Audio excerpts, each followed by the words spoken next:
Tatlong beses same violation in a span of 1 month. Tapos porque may kilala ka, babanggitin mo. Itong mga ganitong mga to lang, nararapat lang na hindi mapagbigyan. Grabe naman kapasaway talaga. Same violation, walang kadala-dala, no? Ang dami na niyang ticket.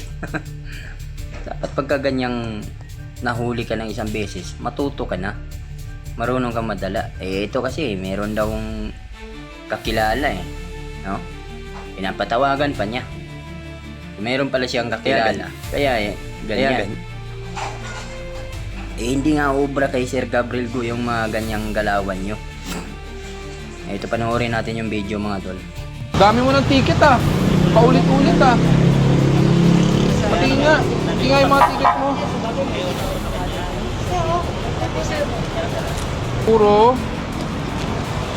illegal parking unattended, illegal parking unattended, illegal parking unattended.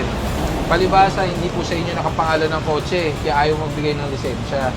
So ngayon, pag mag-renew ng sasakyan, kawawa yung may-ari. Sino may-ari ng kotse? Kasawa mo. Alam mo ba yun? Ha? Na magkaka-alarma to? Na hindi mo mare-renew? Makiusap, paulit-ulit na violation? Yung ba ang tinatawag na pakiusap? Hindi pagkakataon to, boss. Hindi pagkakataon to. Tatlong beses same violation in a span of 1 month. Tapos, porque may kilala ka, babanggitin mo. Ngayon, alamin natin sino yung kakilala mo. Ginagamit mo. Ang dami mong message sa kanya, hindi ka pala sinasagot. Sabi mo, MMDA. Sabi mo, MMDA. MMDA ba yan? MMDA po. Natanong ko sa akin. Pwede niya makasabi sir? Saang department ka, boss? Hello? Hello? Saang department ka, boss?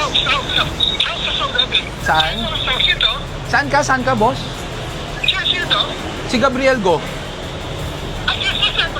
Saang department ka? Saang department ka? Saang department ka?